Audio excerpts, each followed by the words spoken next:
back many, many years, because in 1981, I remember sitting in this building, and I had been brought in by Ice Capades, and Ice Capades historically had always trained here for their new shows in this building in Duluth.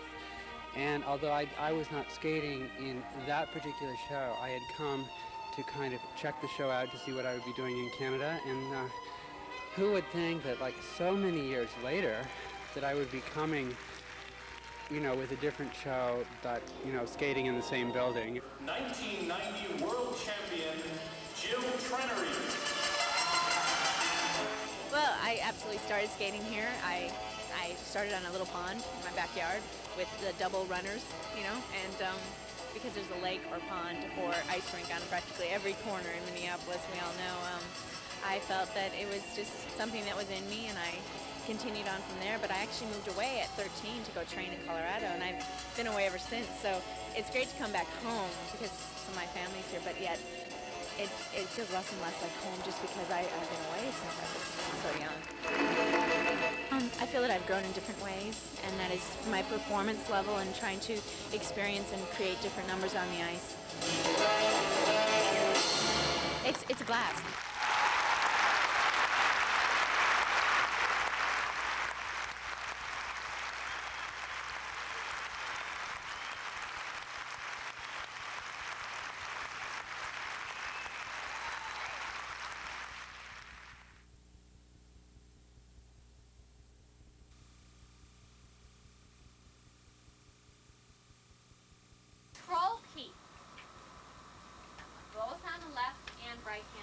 Start very basic because I'm sure some of you numeric keys. Possession of the building at the end of the We have two classes of new hires. We had one that started this morning at 6 a.m. and people were so excited. I think our earliest arrival was at 5:15 a.m. this morning. So a lot of excitement in the air.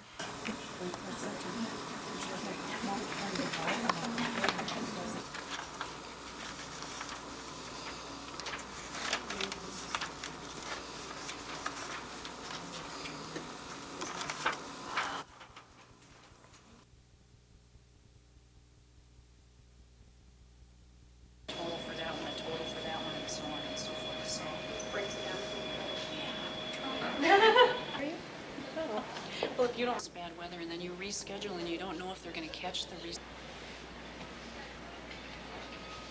Parks spell quality of life in your community, and when they're improved and updated, people have a sense of well-being, and they're able to recreate more comfortably. Process of developing a capital improvement program.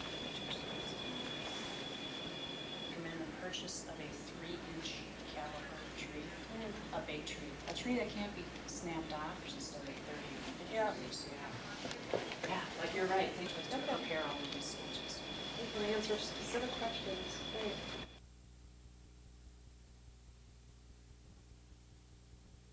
Up there. There's a little bit of a wait, so if you want to go ahead and fill that out while you're waiting, just pull it. People are flooding Department of Natural Resources offices to volunteer for the massive deer feeding effort.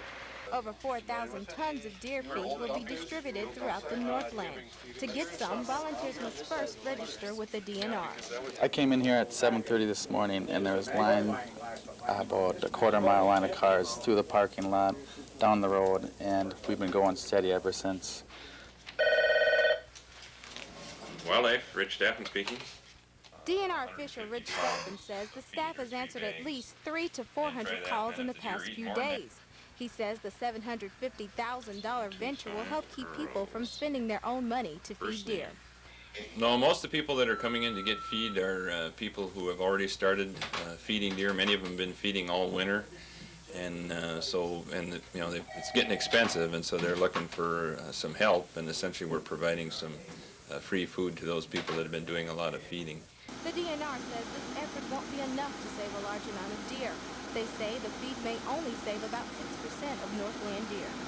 Well, our problem is going to be we will very quickly run out of food, probably by the end of March. And that's one of the problems with deer feeding. It's extremely expensive to try to feed enough deer to make a significant difference in the population next year. So Volunteers will be able to pick up feed at local distributors participating in the feed effort.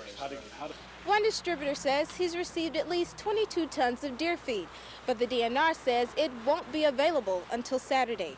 In Duluth, Tamika Snowden, Channel 6 News.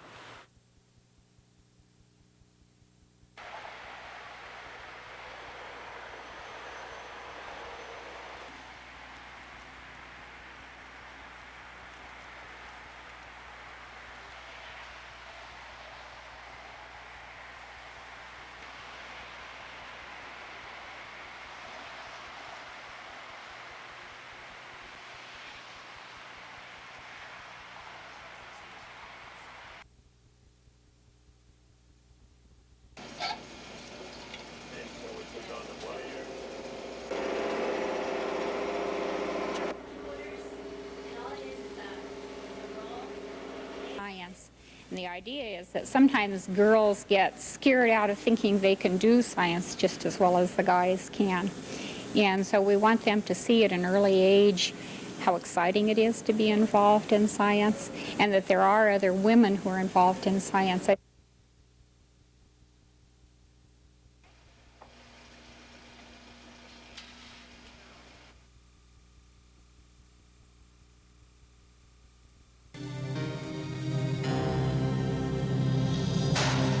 The Twig store on Highway 53 north of Duluth was burglarized on Sunday morning, February 18th.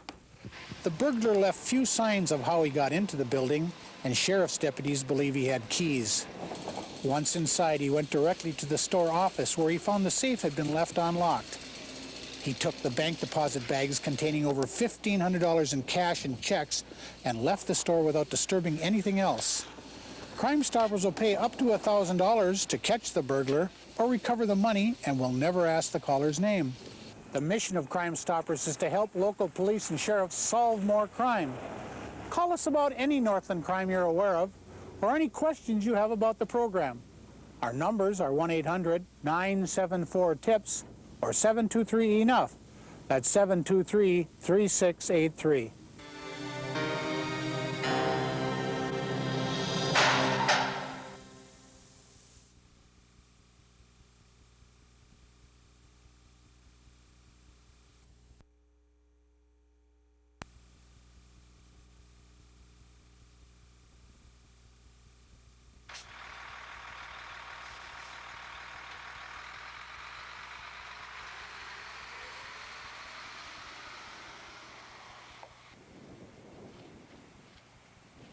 When you take a look at all the fires that we've had and the deaths and then fire investigation been taking place over the last few months, I think that everybody needs to just stop for a minute and just take a look at where does their home sit, you know, for fire safety.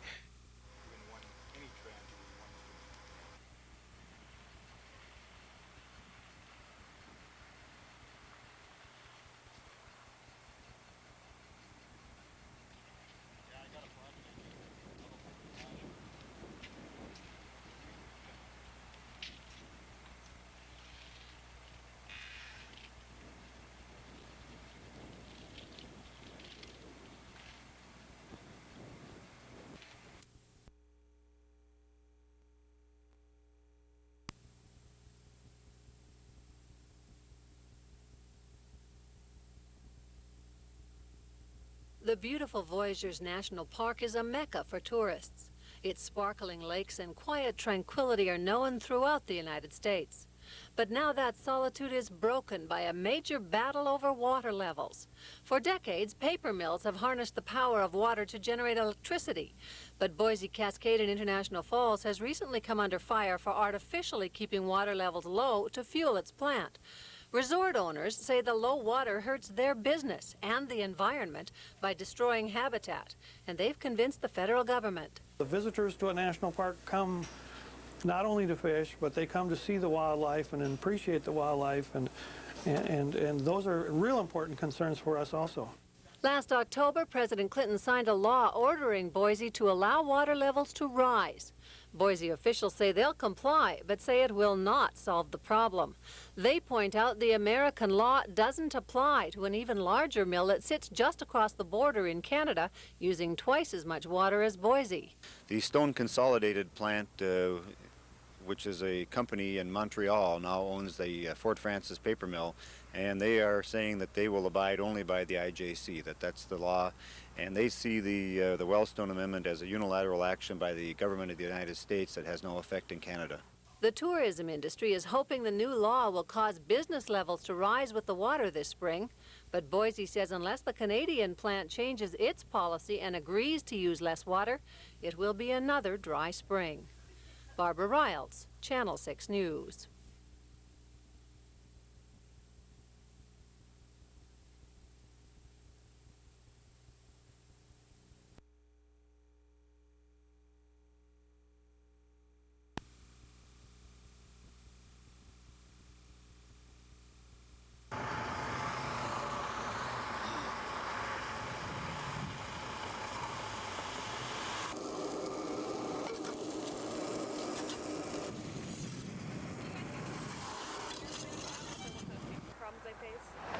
Every time that one of our crews is out either patching potholes or working on construction inspection, doing what we do on the highways, it's a life-threatening situation.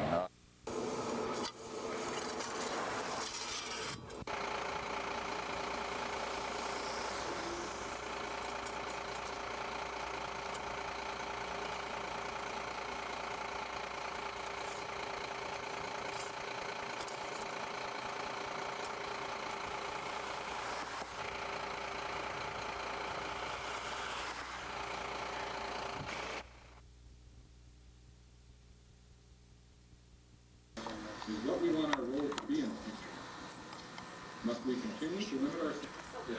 It's an integration of many different forms of distance education. The distance education is not a simple process, adapting to existing curriculum technology. In many ways, control the future of the investment. If they have to be here longer than other students, it'll hurt students a lot who change their major, non-traditional students who have family problems and they're at home and they're here longer periods of time.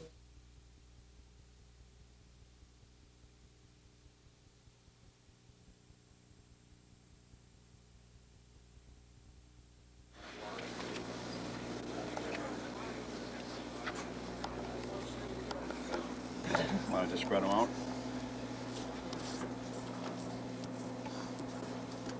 All right. I won by luck today. That's all I can say, you know. And when people don't vote, I guess your vote does count, especially in this race.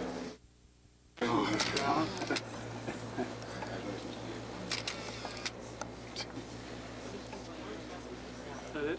That's it. Good. Now I can go back to work. Congratulations again. Yeah. See you in 2 years. Okay.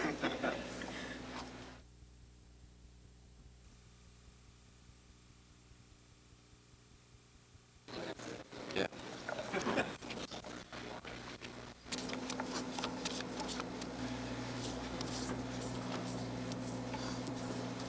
All right. I won by luck today. That's all I can say, you know. And when people don't vote, I guess your vote does count, especially in this race. Thank you. Okay. I don't know. She might want to get it. Congratulations.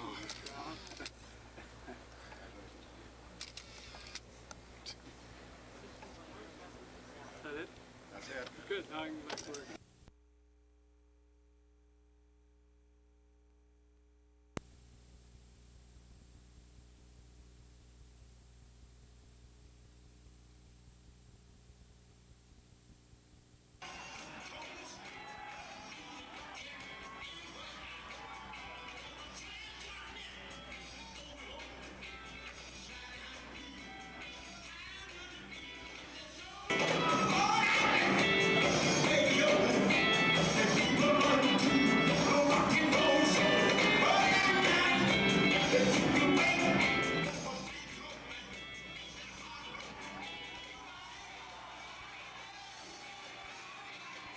my ex-husband, James Brown, plays together in Augusta, Georgia. That's where you're from.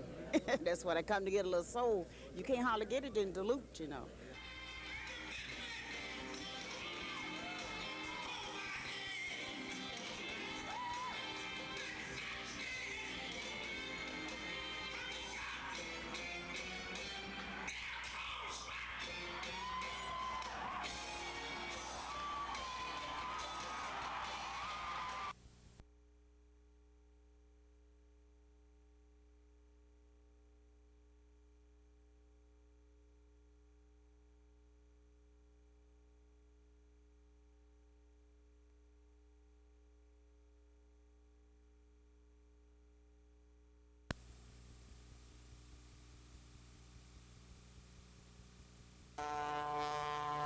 Coast Guard icebreakers and ships are gearing up for a convoy across Lake Superior.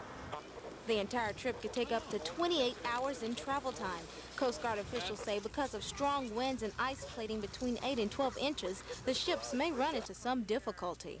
Right now, with the north winds being over the last few days, the North Shore does have a lead of open water from Isle Royale to basically almost down to Sault Ste. Marie to Whitefish Bay.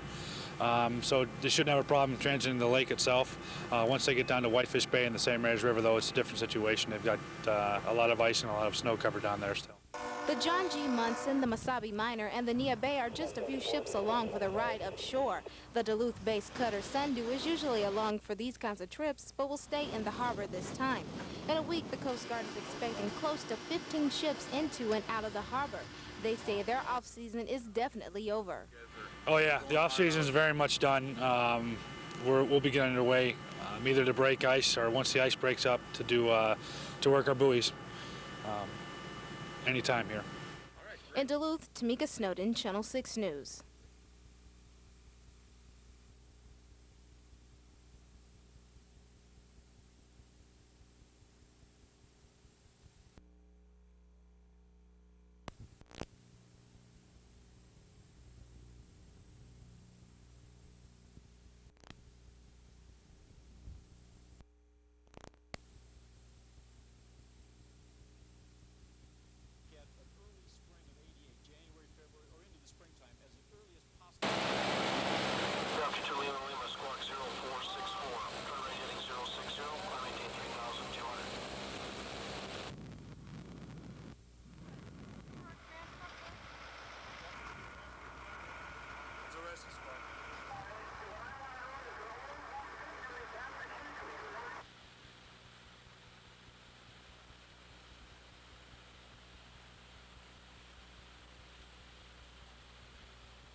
Well, talking to the driver here, he was southbound on the freeway in the left lane and caught some slush in the left lane, and there was a real heavy wind coming across the bridge and couldn't hang on to it. And next thing you know, he slid off on the edge of the shoulder. It was down on the median. You can see there's a pretty steep ditch here.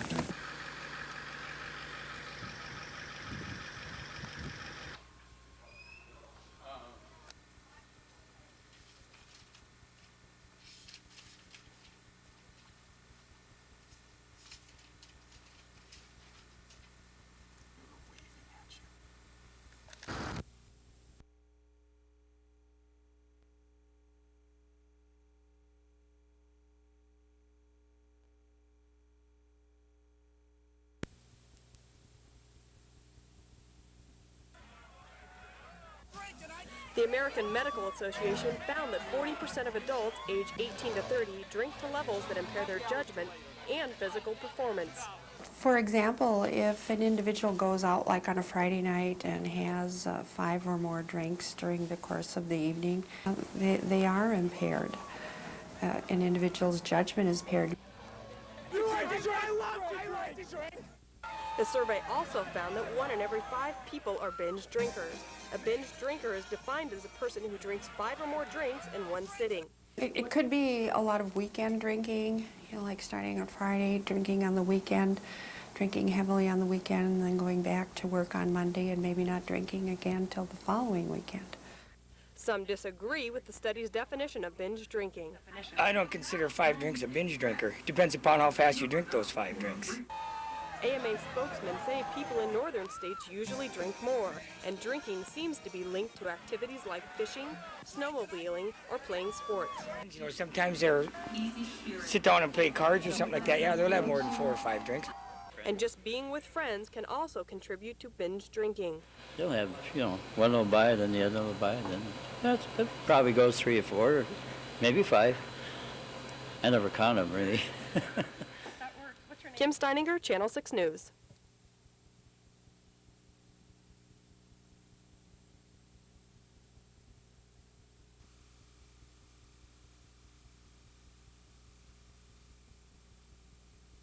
Mark Stephen Thomason was sentenced to 433 months in prison for his role in the death of Diane Olson at the Duluth antenna farm last February. A jury found Thomason guilty of second-degree murder earlier this month. Prosecutors say they're pleased with the sentence. I think it was appropriate. No sentence is going to be long enough for taking a life, but that's what the law allows as a maximum, and that's what we got, and so we're pleased with that. In court, before the sentence was passed, 2 of Diane Olson's sisters spoke their piece. Sharon Olson says the sentence will never compensate for Diane's life. She said her heart is destroyed and Thomason will never know the heartache he's given their family. Nicole Olson said in her statement that Thomason has no remorse for life. He is heartless and he has left 5 children motherless and asked he be given the maximum sentence. Before the sentence was handed down, Thomason was also allowed to speak. He says, quote, "I'm sorry Diane Olson is dead, but I didn't kill her. John Dioria did." End of quote. Thomas's attorney says there will be an appeal. Given the nature of the way this thing was charged out and proceeded through the courts, the fact that aiding and abetting was even submitted to this jury, we believe, are grounds for reversal. The Olson family says they are glad Thomason got the maximum sentence, but it only leaves them with just memories of Diane. Seeing her kids, we see her taking the bus, looking at the antenna farm, seeing the lights. Everything is a constant reminder of her. And it's a total loss that I hope no other family has to go through. In Duluth, Tamika Snowden, Channel 6 News.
It's like terrible now. It's fog now. You can't see a thing.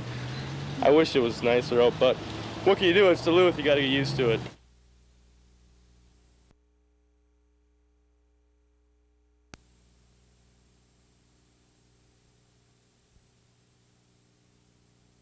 What do you want to do with that States chick? Take it back! These UMD students filled Kirby Lounge today in protest. The Black Student Association and other organizations are upset about the parody section printed Thursday in the UMD Statesman called UMD States Chick. Even though they gave no specific examples of what they considered offensive, they say they found the newspaper distasteful towards certain groups. Because today it's the Lesbian, Bisexual, and Gay Alliance. Tomorrow is the BSA. The next week is going to be Women's Resource Center. The editor-in-chief of the student newspaper was on hand to face the music. He says the parody issue wasn't meant to deliberately target anyone. We're not maliciously making fun of any groups. It's meant to be humorous and it's meant to make people laugh in almost an ironic sense. You know that there are some people out here who actually believe this, and in no way is it meant to be serious at all. or nearly as serious as it's been taken. But the organizations say they're outraged and the paper makes fun of many issues on campus. And make light of all the serious issues that have happened on campus, the rape that we've had on campus, all the groups and the things that we try to do to be involved on campus. They make fun of those. Ron Hurstvedt handed out a written apology after the rally, but says they have every right to print the parody issue. Basically, it's First Amendment rights that we have, and they're being broken. The organizations want a formal apology in the next issue of the student newspaper and want Hurstvedt to resign. In Duluth, Kim Steininger, Channel 6 News.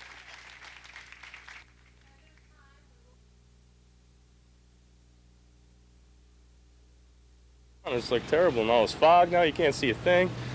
I wish it was nicer out, but what can you do? It's Duluth. You got to get used to it. Bye. In the cities, and I was expecting, a lot less snow, because down there we don't have any snow, and up here we got like 3 feet sitting on the ground. It's like terrible now. It's fog now. You can't see a thing. I wish it was nice.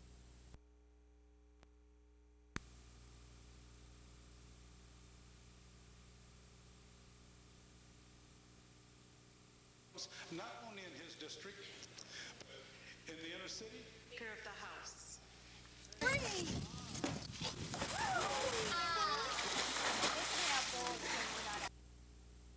Well, the plan is to put in an animal care center, vet lab, quarantine animal holding area, new kitchen, things like this for the operational side of the zoo.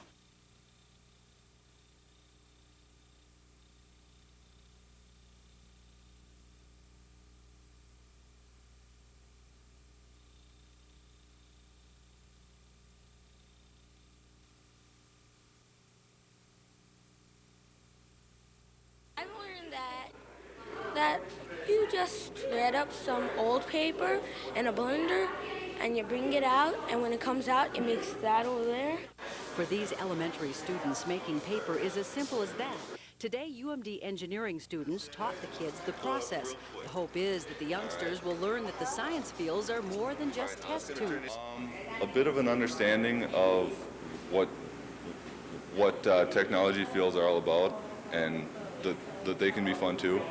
Paper making wasn't the only item on the agenda. Nettleton teachers also hope that today's exercise will help teach students about the environment. That recycling is here to stay, and that it is a cost that we probably have to make, or a cost that we will have to bear for the future of ourselves and our environment. After today's exercise, students say they will make sure their families recycle. You should recycle paper and not just throw it away, because it's fun to recycle, and it's kind of a waste just to throw it away instead of recycling it. Students also met an expert in the paper-making field, a McKnight Foundation visiting professor. The doctor hopes that these kids will learn more about technology and become more active in the sciences. And we want to get them interested in paper making and technology and engineering, so that hopefully they'll take more science and engineering course and get involved in technology and paper making. Students all agreed that the hardest part was also the most fun, which was dipping the screen into the fiber mixture. But the end result was recycled paper, which will help save our environment.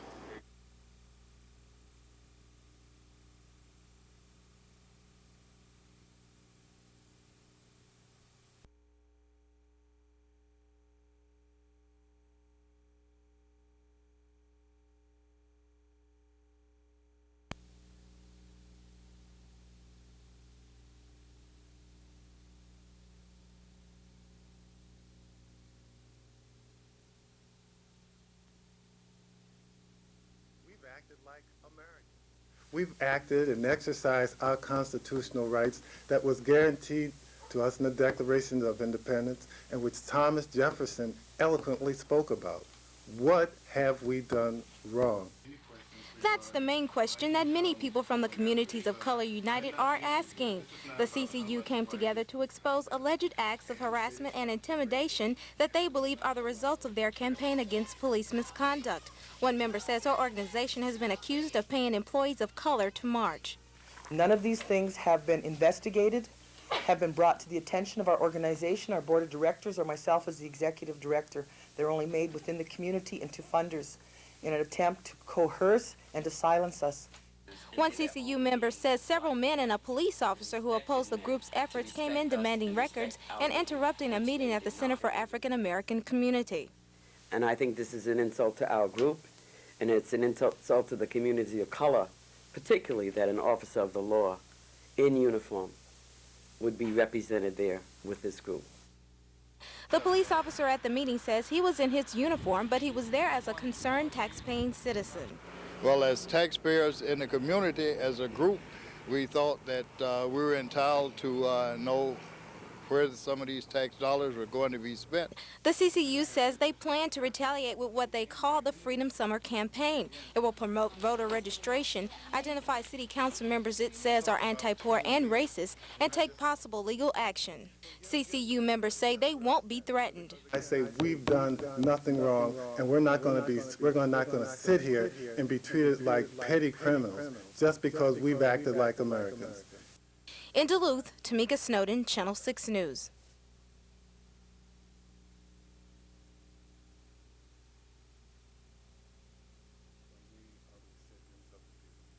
The issue here is justice and police accountability.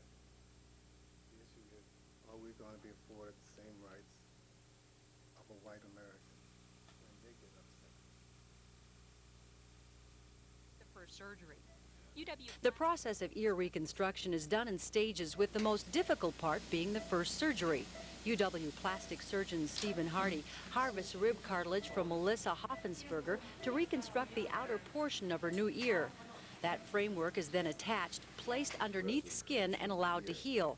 6 weeks post-surgery, Melissa is happy with the progress. The next step will be to take the lobule tissue and to rotate this down into a more normal position to match up with the curvature, just like on the lobule as it matches up with your ear. And at that same time, we can do a little bit of revision in this area to give it a little bit more contour. The next part of the reconstruction process will be to elevate the new ear away from the head and place a graft behind it to hold it in position. At the same time, Dr. Hardy will work with ear, nose, and throat surgeons to reconstruct inner ear components and give Melissa better hearing. She's actually also very fortunate that she has good inner and middle ear structure so that she'll develop some hearing, or at least much improved hearing now that he'll be able to open up the canal.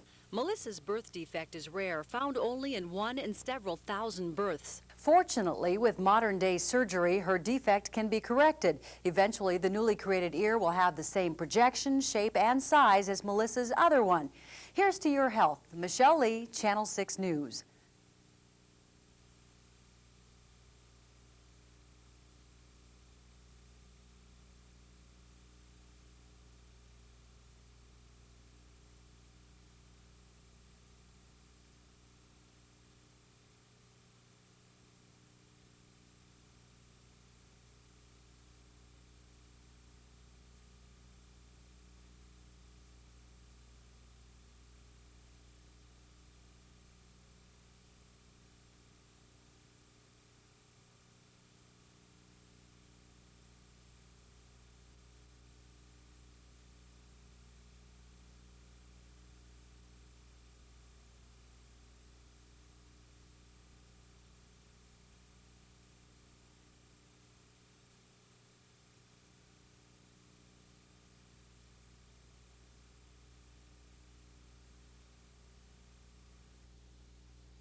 Felt very strongly about.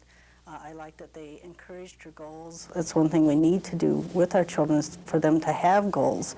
The question is whether or not the child was in a dangerous situation, or anyone was in a dangerous situation, and the child's mental abilities or physical abilities couldn't have reacted quickly enough to keep the accident from happening.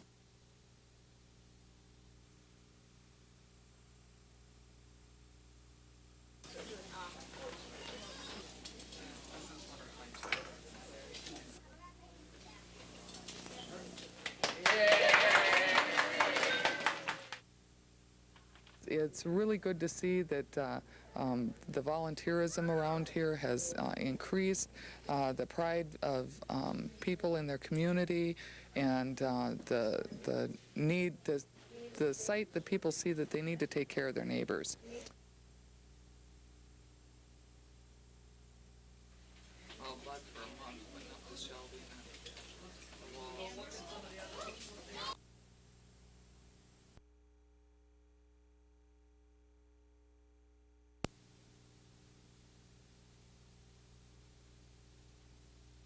Extraordinarily, those numbers are just unreal, so thank you so much for that. Especially important to Duluth, across the Iron Range. They've both been to Washington many times. Mary, in fact, has testified of in Washington. And that there's a real sense of self-determination and self-direction, that people can go out and actually create their own job. And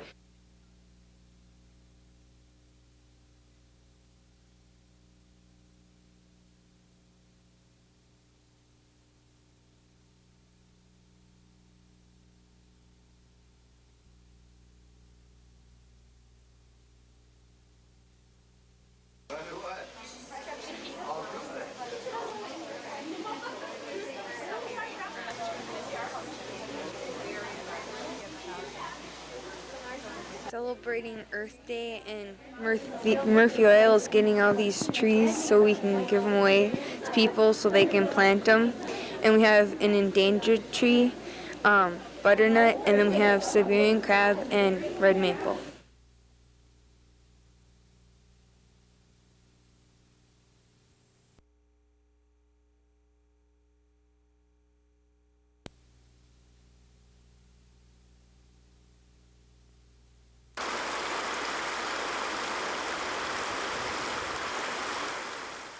The flooding has forced a highway commissioner to close a 2-mile stretch of Highway 2 just outside of Ashland. Well, it's hard to say. You know, like I say, we're just waiting it out right now, and we have to have enough time to assess what's here, see how badly the road's undermined, that sort of thing. So anybody's guess of when we'll be able to open it up again. Authorities also say they're having problems with curious onlookers who are not respecting their warning signs. One of the big problems is we've had a lot of people that have been going through the signs, and yesterday especially it was really rough because we had we had a lot of water here, and it was actually dangerous for cars to go through here. Local residents say this is a year to remember. Okay, the river is quite high. I've never seen like that in a couple of years. Never seen it this high. With all the snow we got this year, it's pretty high. So. The flooding hit some families harder than others, forcing them to be evacuated from their homes. We came back this morning, so we're not underwater now, and there's still families up on my road that's underwater yet. Surprisingly, residents don't seem to be upset with the flooding and say it comes with the territory. This is why they call it the Bad River, Muskazibing.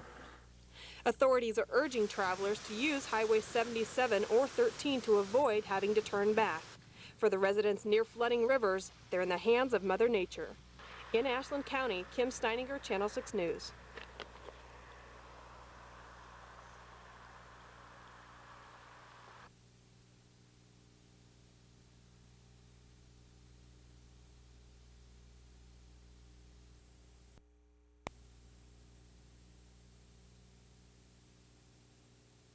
Thanks for coming. I'd be happy to answer whatever questions you folks in the press have. The United States Senate to do these things, and I'm running, and we're going to. Well, I have announced. He's embarrassingly liberal. He is out of touch with mainstream Minnesota values, and that's why we want to run and replace him and restore the dignity of the individual.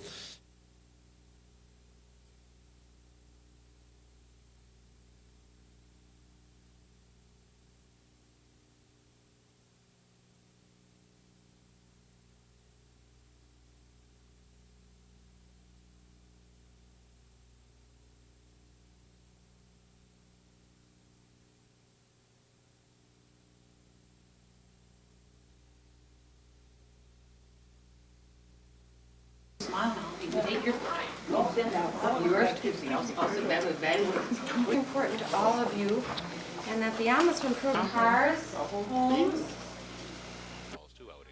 Oh yeah, we have people who've called each other for years and they've never met each other, but they're the best friends over the telephone. It's the most non-threatening way you could ever imagine to have a friendship.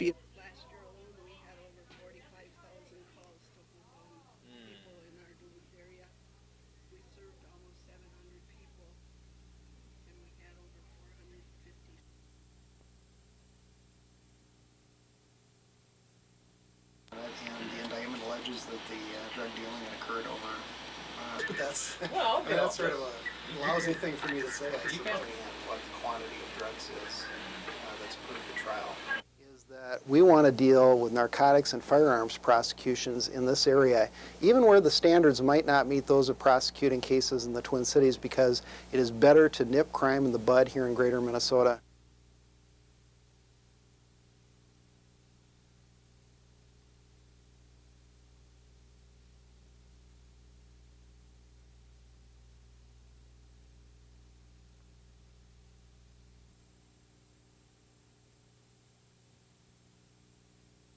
Car down there.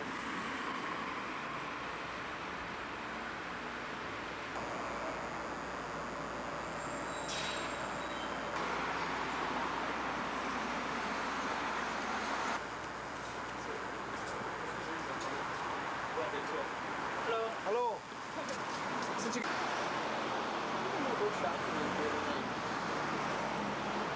Too bad there's no grill in there, and too bad I ain't seen no red light.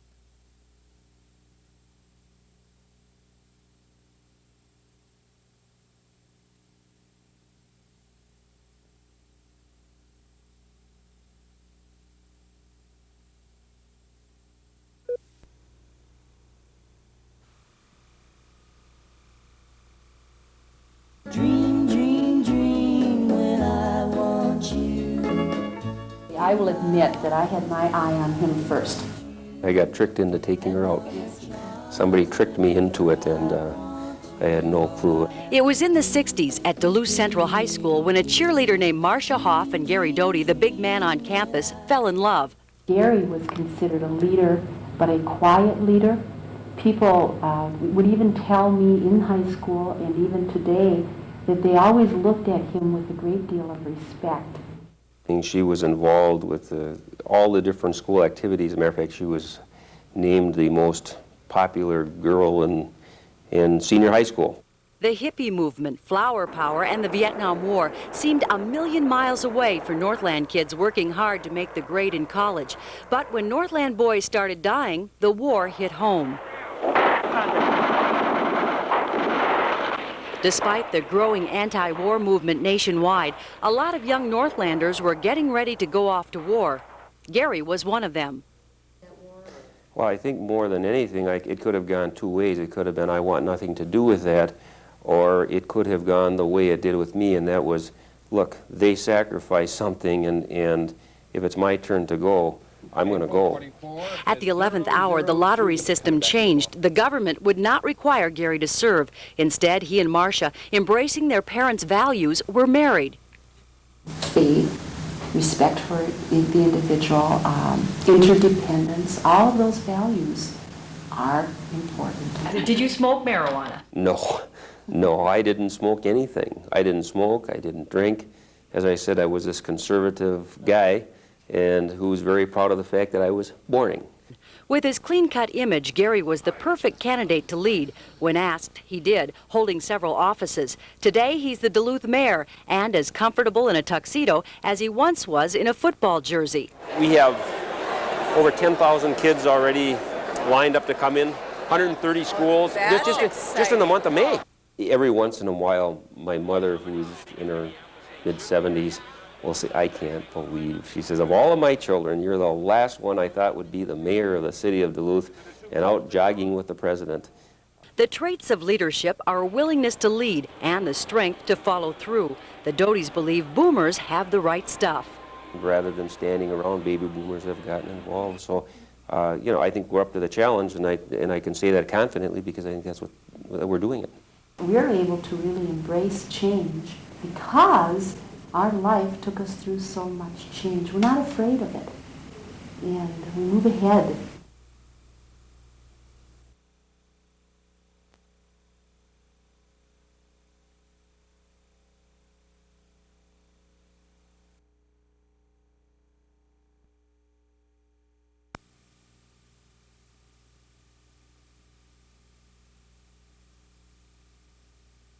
X-ray mammography can detect abnormalities in breast tissue, but it's not very good at telling the difference between benign and malignant lesions. That requires a biopsy. But of the 500,000 women in the U.S. who undergo surgical breast biopsies every year, 70 to 80% do not have cancer. That is a major problem with mammography, where many more women get biopsies than are necessary because there's not a reliable way of telling the difference between benign and malignant lesions within the breast. Researchers are investigating whether MRI technology can reduce the number of those unnecessary biopsies. Over a 3-year time frame, the UW Hospital in Madison studied 70 women who had breast abnormalities requiring biopsy. Each patient had an MRI examination before the breast biopsy, and the MRI confirmed malignancy in 14 of the 17 malignant tumors found. For the remaining 53 suspicious mammographies, MRI correctly predicted benign tumors in 50 cases.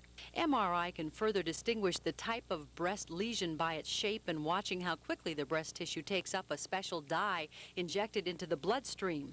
The more rapidly it takes up the contrast agent, the more likely it is to be malignant. However, we look not only at the uptake of the dye, but we also look at how smooth the edges of the lesion are. And this is similar to mammography. The smoother the lesion, the more likely a lesion is to be benign. And the more spiculated or star-like the edge of the lesion looks, the more likely it is to be malignant. Because MRI cannot detect tiny calcium deposits which may indicate a small cancer, researchers say follow-up mammograms are needed when MRI is used instead of biopsy. UW-Madison researchers say MRI can become an important tool for the diagnosis and management of breast cancer, primarily as a supplement to mammography and biopsy. Here's to your health. Michelle Lee, Channel 6 News.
The anxiously awaited 1996 Minnesota fishing opener began today. Anglers as well as businesses didn't quite know what to expect for the opener because ice remains on many of the larger lakes. This Duluth bait shop has been open since 12:01 this morning, and so far they say it's been a great day. Business has been really good this morning. It seems up quite a bit from other years. I think that has a lot to do with people not able to go out of town on trips this year because of ice conditions in other places. So we got a lot of people fishing right around home for a change instead of going out of town. And that seems to be the general consensus. This angler says she usually goes out of town for the opener, but decided to stay home this year. She and others are hopeful for a good catch of fish. I think it's going to be slow. I don't think we're going to see as much fish, but I'm hoping that we'll catch a couple for dinner anyway. It's beautiful weather for it. It's not as cold as everybody predicted, and I think it's going to be a real nice turnout for the kids and everything. Catch quite a bit of fish today. Other merchants that cater to anglers say their day was also successful. And even though the opener may be having a slower start than usual, they expect more anglers on the lakes very soon. I look at it and say it's going to be a fun year because people aren't really working on their houses right now. They want to go out and they want to play. And whether the water's ready for them now, they're going to be ready. In Duluth, Tamika Snowden, Channel 6 News.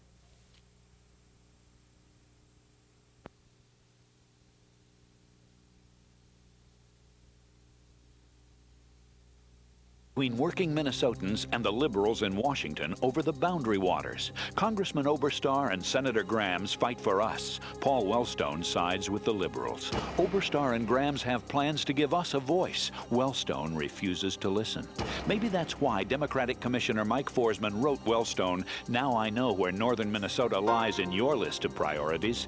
Call liberal Paul Wellstone. Tell him to support the Oberstar and Grams plans.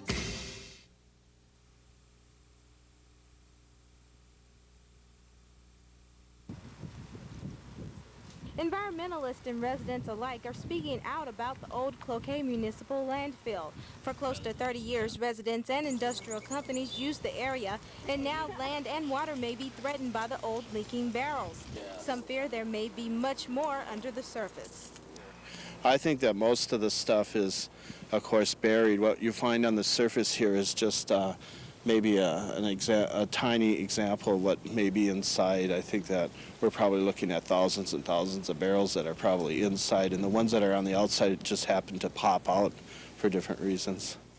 Dan Conley says he's been fighting the landfill issue for about a year. He says he and others are concerned about possible spills because the St. Louis River is about 600 feet away from the site. Conley says Cloquet City officials haven't addressed his concerns. I told them about the exposed chemicals more than a week ago, and they should be covered. The land should be posted. There should be some kind of fencing around here so kids don't get in here and play with this kind of stuff. But for some reason, they think that this is nothing, and I don't understand their logic at all. Channel 6 News tried to talk with Cloquet City officials about the landfill, but they declined to be interviewed today. Conley says all he wants is for people to take care of their responsibilities. And I'd like to see the city of Cloquet do something real here and not just a cap and monitor approach to it. In Cloquet, Tamika Snowden, Channel 6 News.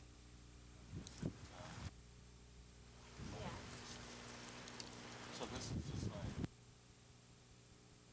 looking at somebody's hangnail.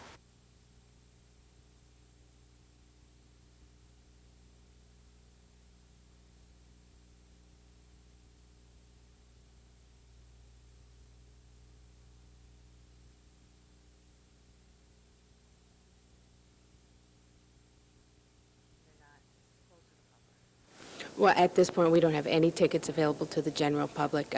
We even have faculty and part-time people that are not going to be able to attend, and classified staff and people who spend a lot of time working for the university who can't even participate in this commencement because of the interest.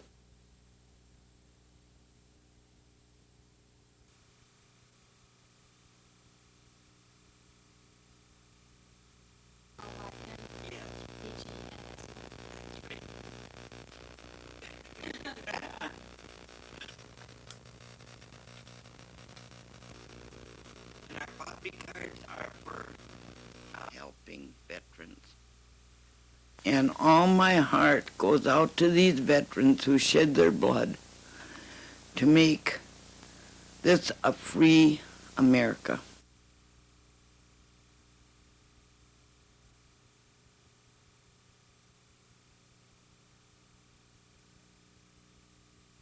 I'd really like to see the theaters come back to downtown. I think that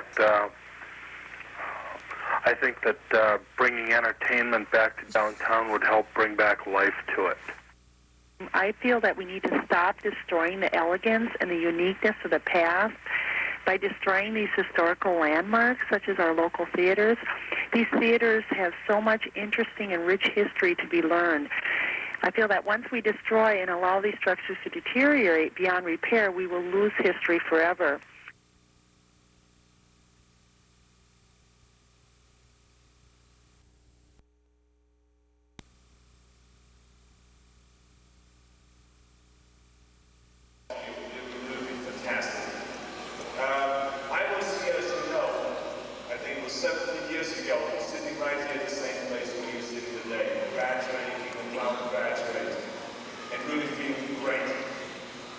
And as I decorated, I'll be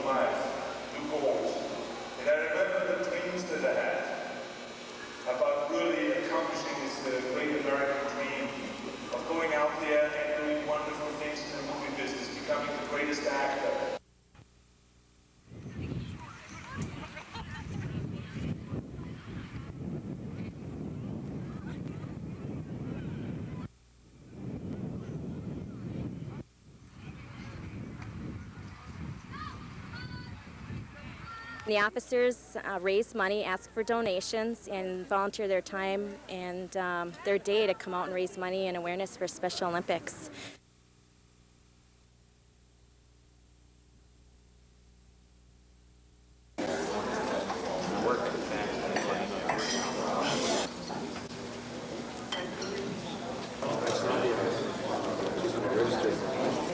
So just for the regional, we expect over 100. Okay. Our keynote speaker is from many things like jurisdictional issues, land-based, wetlands, lakes, water quality, different jurisdiction over different tribal members. It's so wide range, and different issues that we participate in.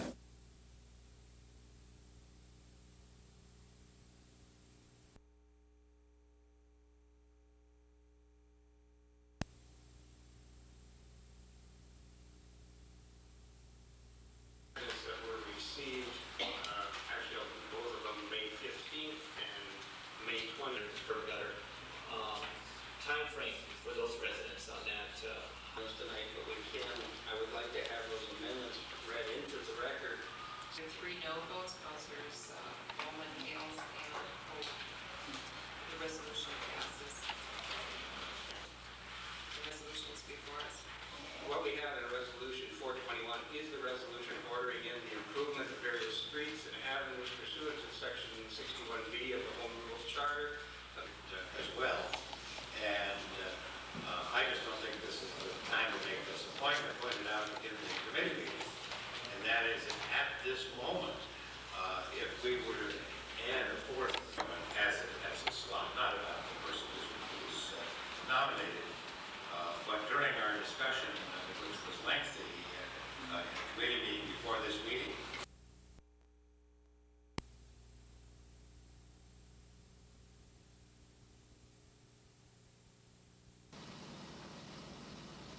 those who remember the BWCA battles of 1978 may have thought that struggle was finished long ago. But the old battle lines have been drawn again as environmentalists and multiple users take sides over bills by Jim Oberstar, Rod Grams, and Bruce Vento.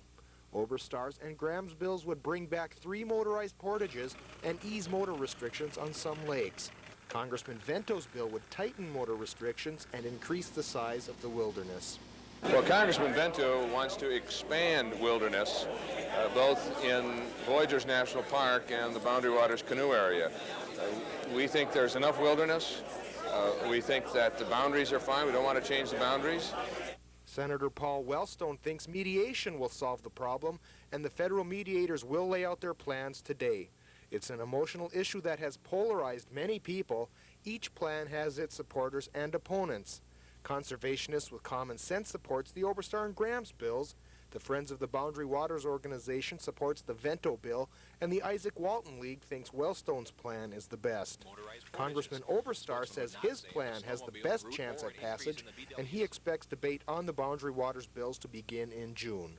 Dave Anderson, Channel 6 News.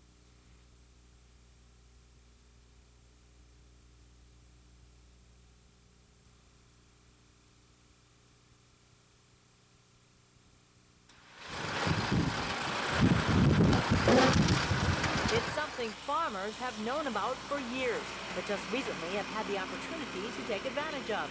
It takes leftover wood ash from paper mills and power plants and gives it to farmers to fertilize their fields. Wood ash is a complete product: lime, potash, micronutrients, magnesium, sulfur, boron. It's everything the soil needs that the plant takes up out of the soil, and we haven't been replacing that nutrients into the soil. The program uses wood ash taken from most northeastern Minnesota industries. That's about 12,000 tons per year, or enough for about 40 farmers. But before this program, that wood ash ended up here at a landfill, taking up valuable space as a wasted resource. There's nothing in it except wood ash, and it's probably the most natural product you can have for your field. It's actually, environmentally, it's better than commercial fertilizer, in my view. Not only is it better, but it's cheaper. Commercial fertilizer costs Mark Johnson about $1,000 every year for his 15 acres. But the wood ash fertilizer is given to farmers like Mark for free. The nutrients from ash stays in soil longer, so it only needs to be applied about every 3 years. Well, the end result is maybe not so much this year on this year's crop, but the next year when my grass comes up through, and the new crop for hay next year should be significantly better than if I hadn't applied anything on this field. And for Mark, saving fertilizer costs can mean the difference between profit and going out of business. The program is based in Carleton County, but it helps farmers across the region. Wood ash is so popular that there is a year-long waiting list to get it, and that list is expected to keep on growing. In Floodwood, Ann Carroll, Channel 6 News.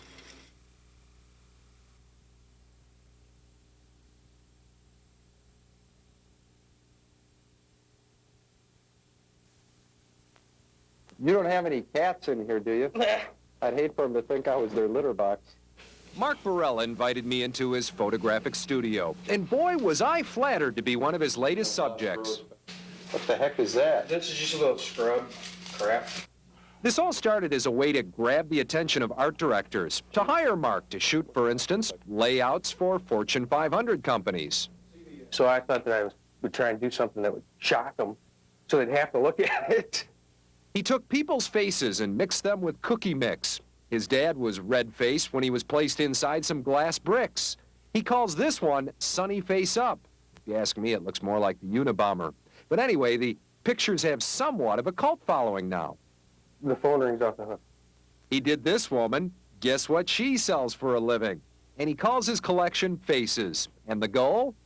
To be honest, it's all going so fast all of a sudden. I have no idea. Maybe posters or coffee table books. And speaking of coffee... An idea that a friend of mine said, it's a great idea, is to take a trash can, make a bottom of a trash can, have like coffee grounds and... You get the idea. Meanwhile, back at the dirt farm...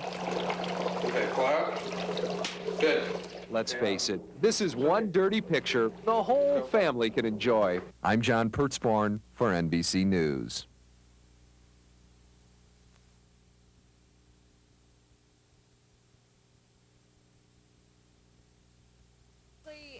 I can't think as straight, and I don't feel like accomplishing as much. Just dragging. I'm just really crabby and just exhausted. If it seems like you're always feeling tired, you aren't alone. Fatigue is the most common complaint doctors hear. And although it can be symptomatic of a more serious illness, it's possible you could just be worn out. I feel tired probably at some point during the day, every day. Most people would describe it as no energy. Dr. Ben Simon says just the stress of our time-urgent world drains our energy. But he says these common-sense solutions can help you fight fatigue. Because if you're not eating properly, then your body's not getting the fuel it needs to perform. So make sure you eat a healthy diet. You've heard it before, but fatty foods can zap your energy. And get enough sleep. Which may be anywhere from 5 hours to 7, 8 hours, 9 hours, depending on the individual. And most importantly, exercise at least 1/2 hour 3 times a week, especially when you're tired. It's a vicious cycle. The more tired you are, the more you rest. The more you rest, the more fatigued you are. Dr. Simon says that stress and the feeling of being overwhelmed can lead to fatigue, so make realistic lists of things you have to do. Set 5 main goals instead of 20. Check them off as you go along, and you will see your accomplishments and feel better. And it feels restoring or rejuvenating, and I feel a lot better. In Los Angeles, Diane Diaz for NBC News.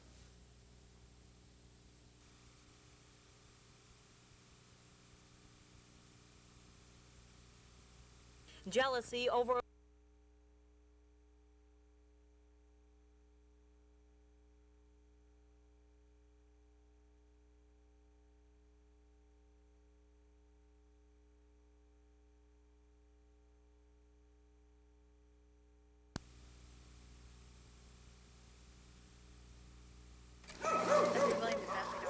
An argument over a girlfriend is what authorities say drove 34-year-old Greg Fortune of Springbrook to fatally shoot his 40-year-old brother Carol, known as Red, here at his home Thursday evening. The Sheriff's Department responded and found the defendant's brother deceased in an apartment motel type room. believed to be from a single gunshot wound to the head. The state crime lab was called in to process forensic evidence, and they have done that, I believe. They've concluded their processing of that evidence. District Attorney Mike Bentley says the younger Fortune had his 2 children with him yesterday afternoon. He dropped them off with their mother, got a loaded .22 Magnum revolver, and drove to this former motel along Highway 53 where his brother lived. After the shooting, Greg Fortune then called police. The victim's brother, Greg Fortune, is being held here at the Washburn County Jail. He's being charged with first-degree intentional homicide. That carries a maximum sentence of life in prison. In a hearing this afternoon in county court, Judge Warren Winton heard testimony from both sides concerning Thursday's shooting. Greg Fortune has no prior criminal history, has a steady job, and is a longtime resident of the Minong area. The defendant certainly has some stimulus to leave the jurisdiction of this court. Under all the facts and circumstances here, the court sets bail in the sum of $50,000 cash. Thursday's incident is the second fatal shooting in the Minong area in just 8 weeks. Well, we hope this isn't a trend that continues. We hope that it's not going to be a violent summer. We don't like to see that here. In Washburn County, Ann Carroll, Channel 6 News.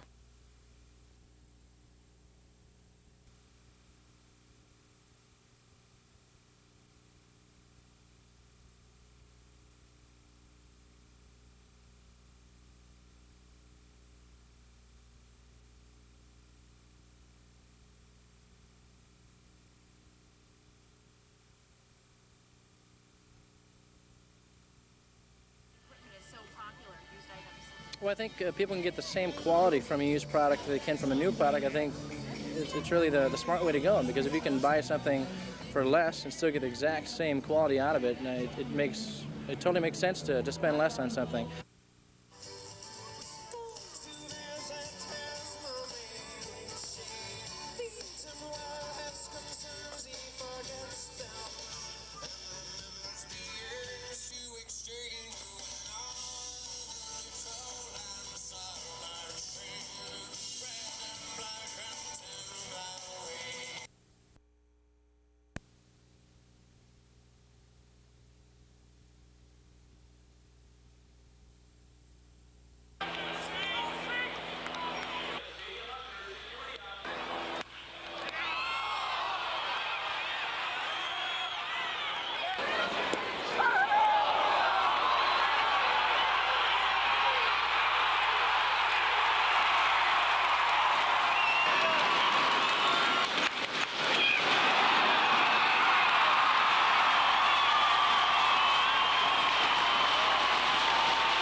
Is this a reality, or is this speculation? These are things we have to sort out. And I know the end product of a contaminant, what it can do. It, at the end, can claim your life.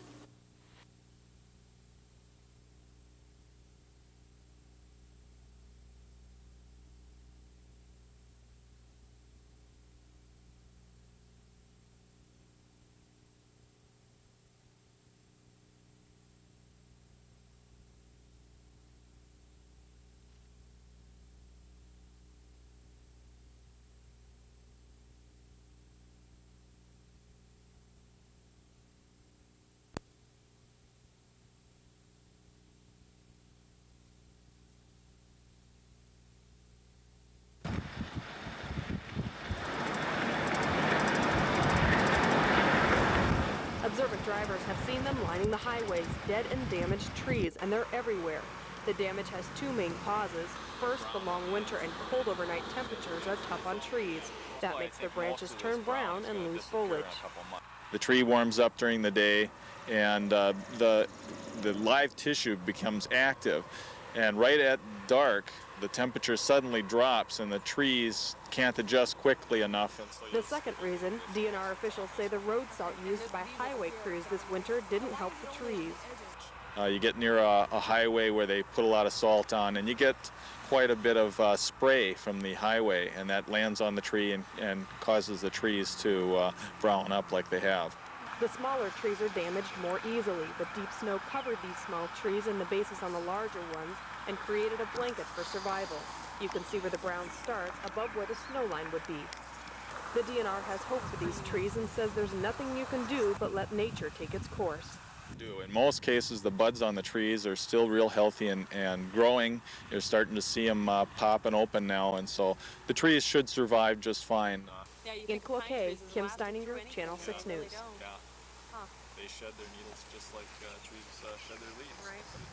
It's just less noticeable because they hold on to about 2 or 3 darker.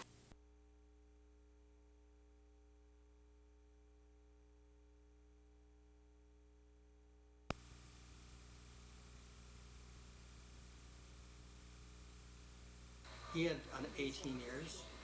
Senator Florian Chmielewski says there's been a change in the demeanor of his challenger state representative Becky Laurie.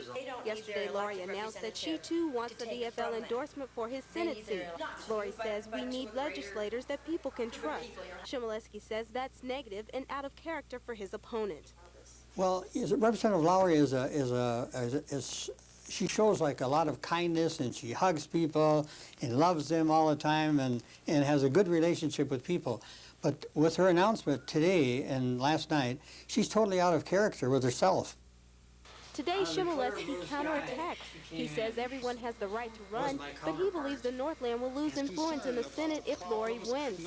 Chmielewski says Laurie has voted with the Twin Cities on key issues and may have nowhere else to go.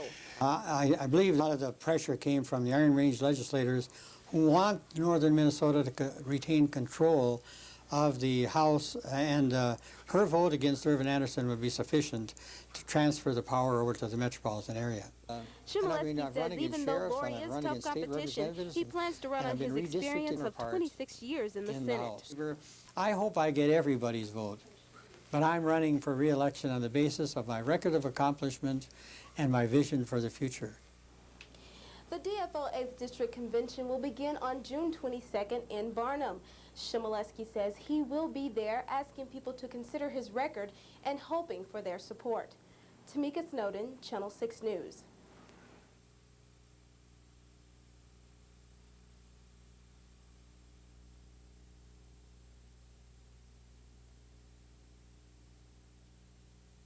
What are you doing to protect yourself from mosquitoes now that the peak of the season is here? I use maybe off, things like that.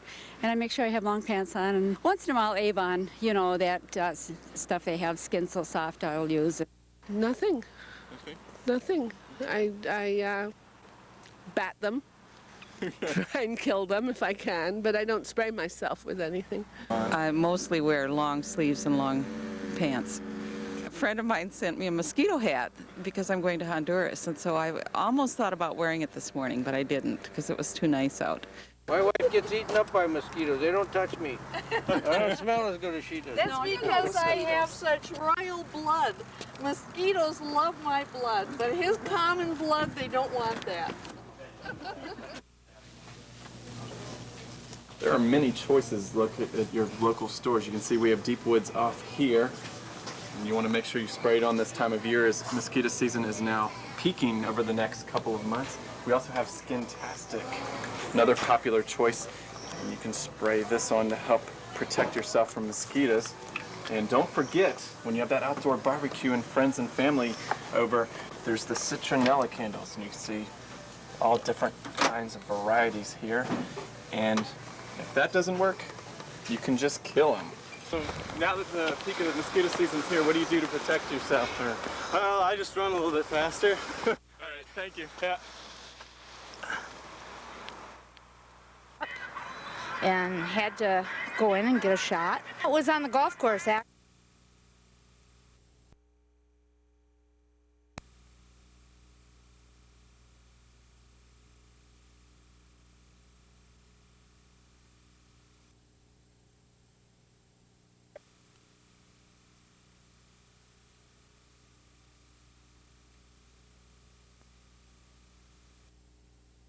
This bus represents the alternative to cynicism. People are not interested in that. We can be positive because people in Minnesota have given me the opportunity and the chance of a lifetime to serve my state. And when I campaigned in Duluth and on the range and met with people in union halls and cafes. There's no test drive. Wait a minute, Herb.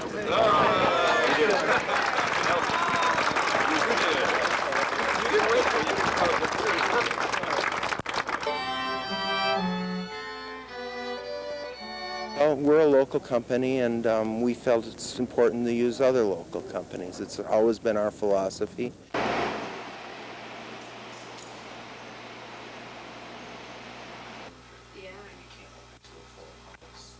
Which was Thursday, so we wanted to.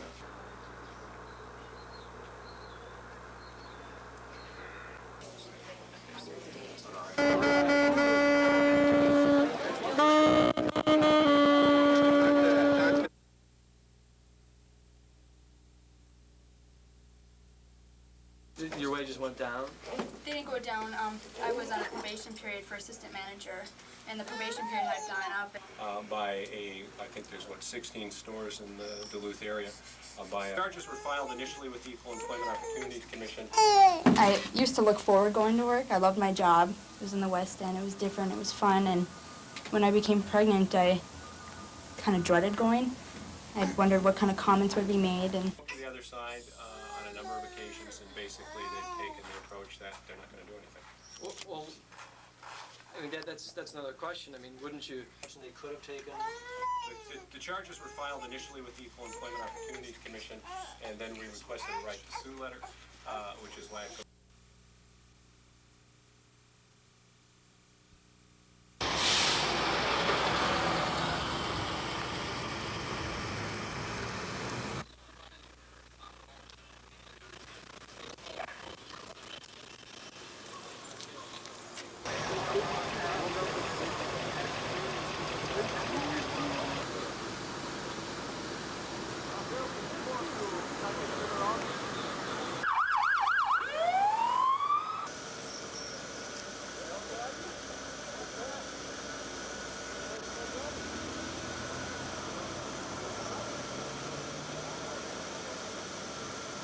Ooh, let me get that car.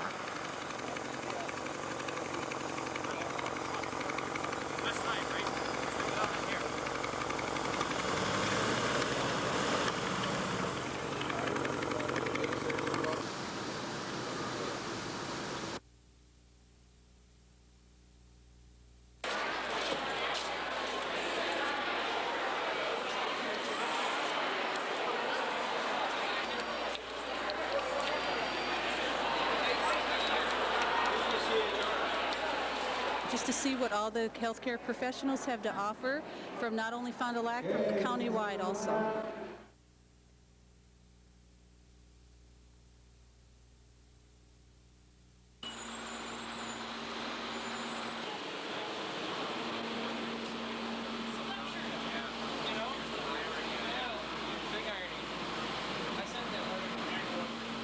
I want to talk to them about the additional exotics that are continually being introduced into the Great Lakes region and what we can do about them and the impact that they're having on fish stocks throughout the region, not only in Lake Superior, but in Lake Michigan and Lake Ontario and Lake Erie and Lake Huron.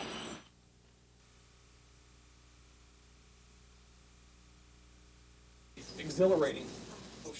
Kevin Dabbs is a doctoral candidate in medical physics, but for the past 3 years, he's been suffering frequent epileptic seizures despite medication. Medication I'm on right now, which is Dilantin, makes me very lethargic. If I sit still for very long without doing something like talking or actively doing something, I can just take a nap basically 3 or 4 times a day. Kevin's epilepsy affects his entire family. He can no longer drive his 3 sons to school activities. And when Kevin is left alone and has a seizure, he can become confused and get lost. To remedy this, he's agreed to undergo surgery. Surgeons will remove 2 inches of Kevin's right temporal lobe, the area they've determined is the source or cause of his seizures. The success rate of these surgical procedures is as high as 85 to 90% in very highly selected patients with temporal lobe epilepsy, or seizures that begin in the temporal lobe. Magnetic resonance imaging, or MRI techniques, determined Kevin's seizures always begin in the temporal lobe of his brain. A portion of that lobe can be removed without damaging speech, memory, or eyesight. That, coupled with the fact that medicine has failed to control his seizures, makes Kevin a good candidate for surgery. For his family, the surgery offers hope of getting back their dad. We're just ready to have Kevin back, and I know I have a lot of confidence in the doctors, and I know they wouldn't be doing this if it wasn't going to help him. Doctors say it'll be a year before they know for sure if Kevin's surgery reduces or stops his seizures. Here's to your health. Michelle Lee, Channel 6 News.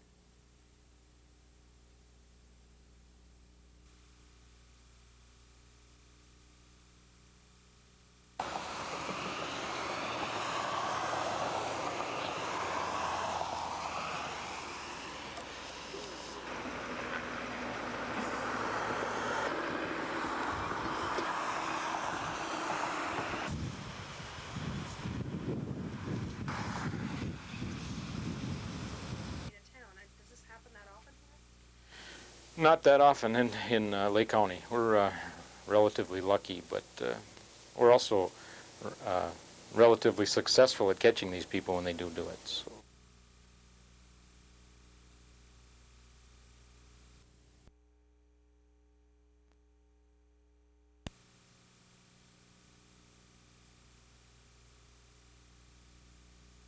What? In New Zealand, they call it gridiron, and they're in love with the game. For the past 3 years, American teams have been invited to a special tournament called the Down Under Bowl to take on teams from around the world.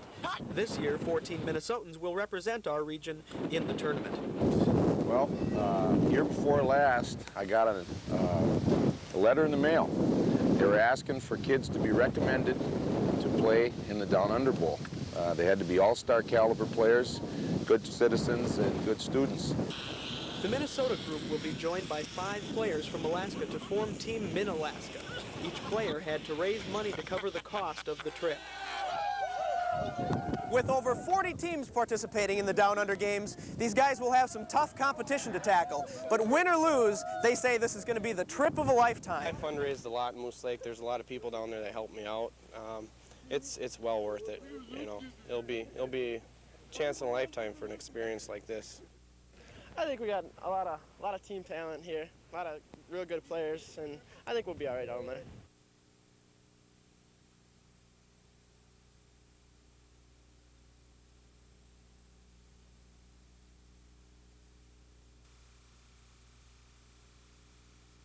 To get master's degrees and PhDs.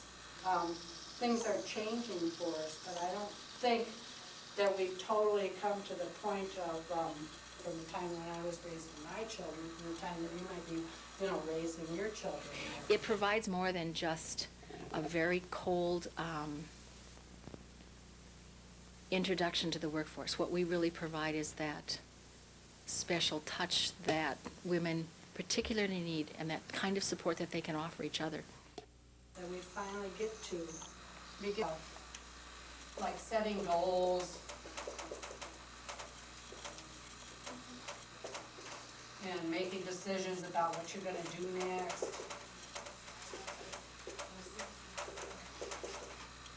And that type of thing. So, and those create a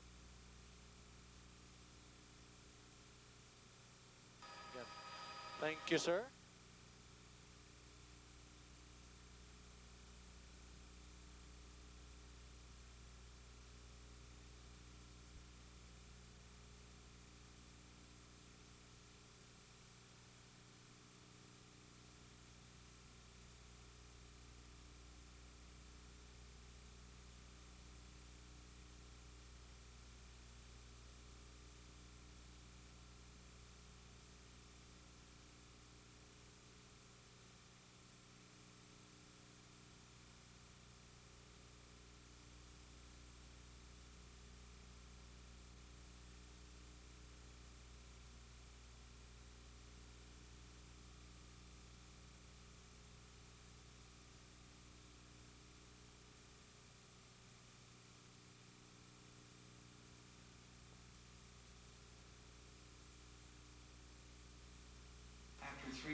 going into the election.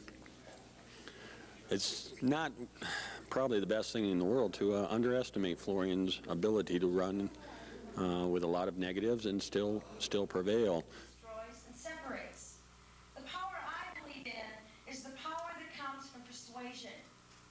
I've been considering this candidacy since December when Florian was thinking about retiring, and I got that phone call and I went to my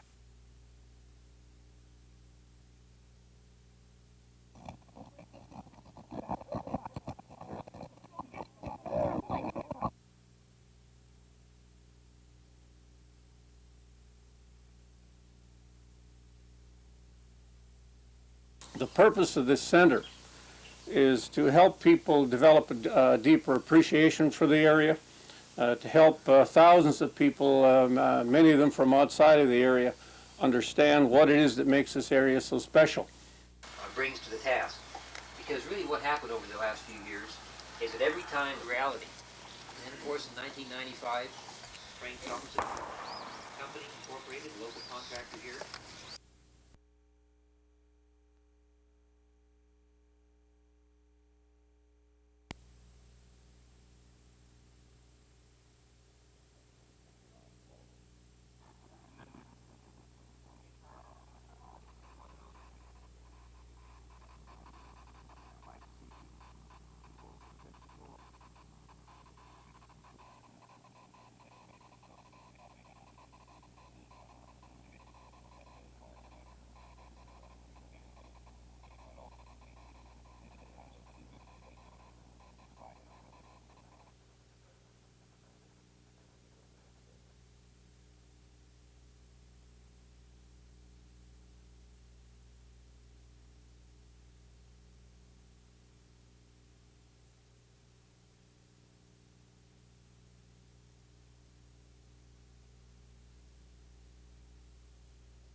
That's what this thing is going to look like. What the problems are, how we get along with part of my job is here, I guess. And not the PMOs, and the PMOs don't share in it at all, except the depot seems to have gotten away from its real mission. The mission statement of the depot says that the depot is supposed to support the arts in this area.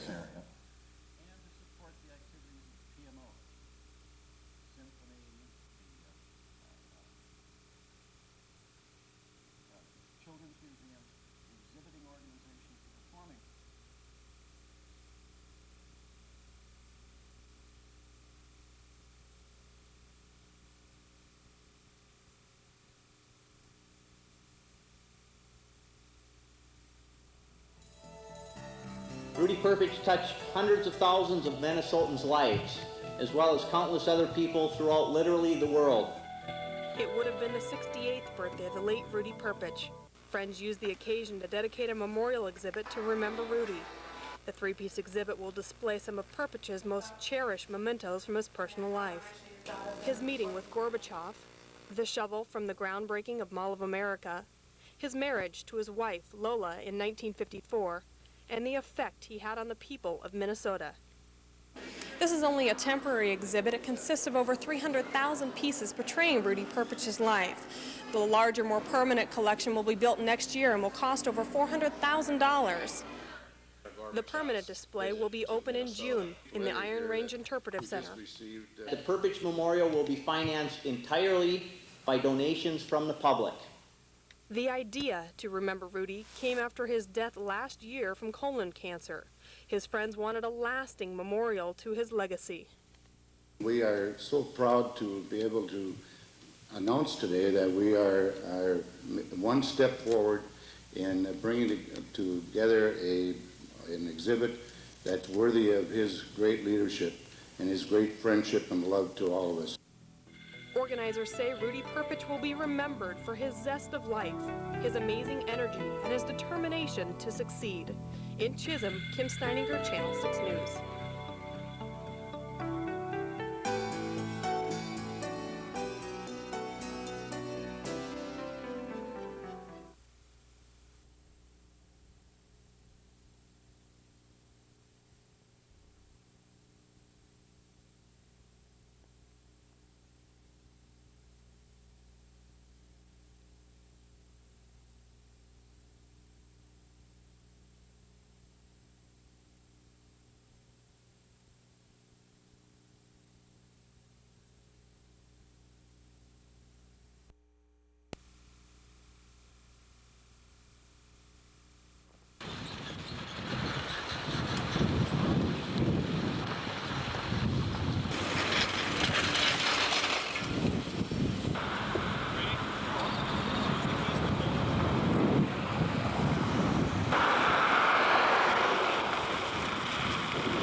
He was swimming from a boat to an island.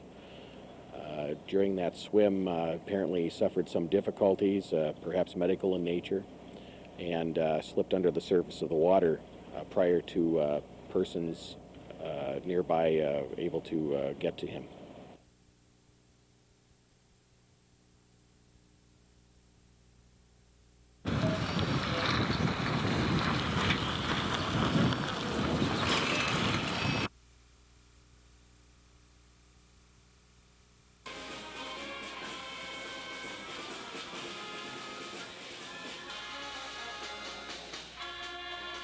A lot of the families are going to be out of town and busy, so we thought we'd get them while they're here, and so we decided to do it now.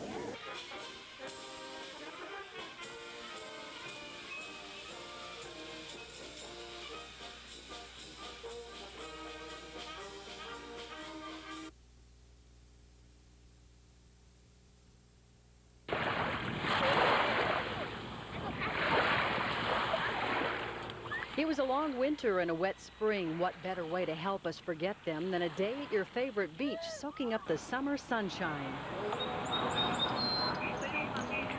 Another popular spot this summer is the tanning salon, where customers line up to build up their tan.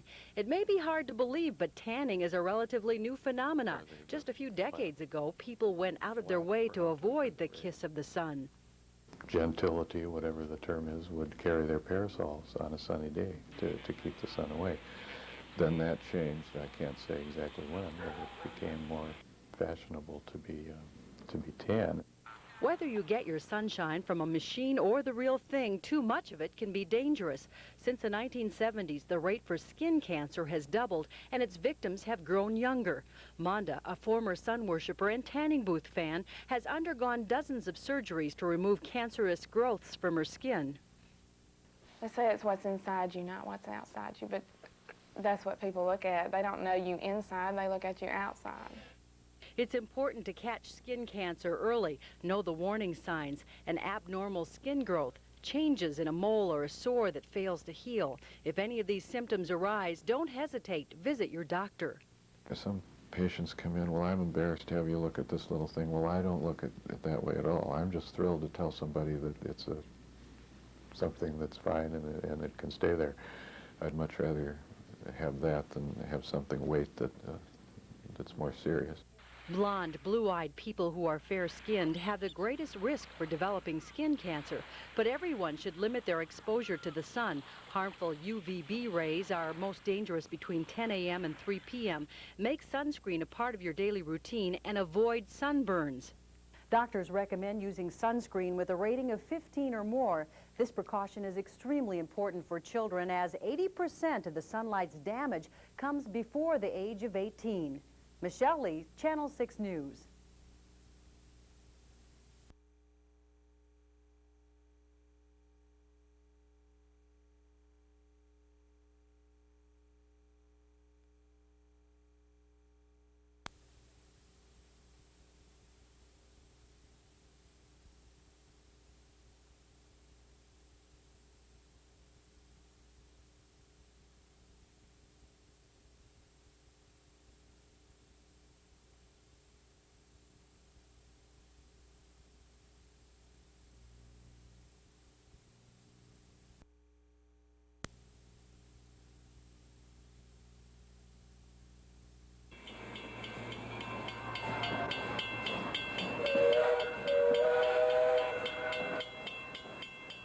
In 1913, the sound of the train whistle and the sight of black smoke filling the air was very common in Duluth.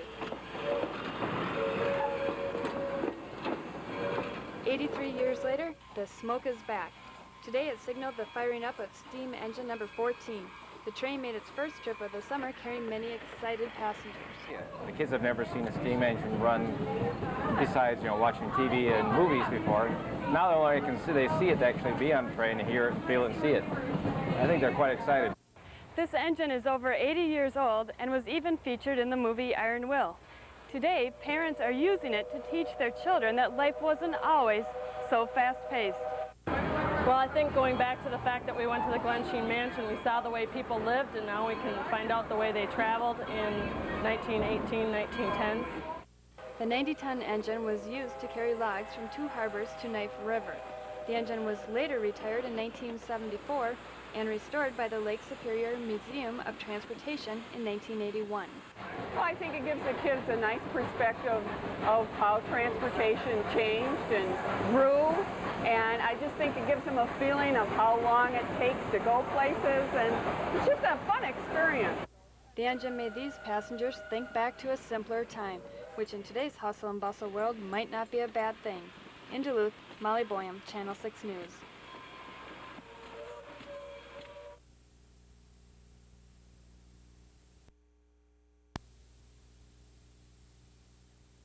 Do you know if he has any prior criminal record? No, I don't think he does, but I don't. They've talked to the victim, the 15-year-old. They've talked to her sisters.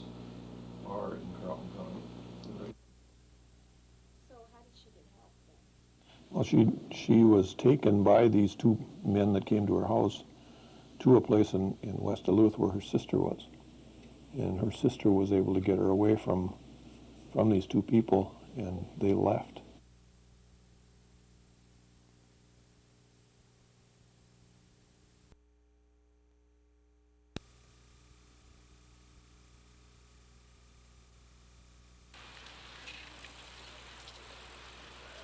People began crowding into Canal Park last night around 8 o'clock in anticipation of the arrival of the USS Oliver Hazard Perry, one of the Navy's guided missile frigates. Around 8:40, the lift bridge went up and the Perry nosed her bow into the ship canal. The vessel was warmly welcomed by most of the large crowd.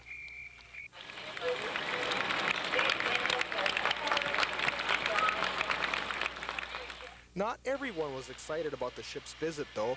A handful of local activists displayed a peace symbol to protest the presence of what they say is an implement of destruction. This country should not be welcoming ships of war as tourist attractions. What we're doing is we're giving children a really unreal and unfair, a slanted picture of what military life is. Hawks and Doves alike are invited to visit the Perry, which will be docked at the Port Authority Terminal through Sunday. A formal welcoming ceremony will be held at Pierside this morning at 8:30. In Duluth, Dave Anderson, Channel 6 News.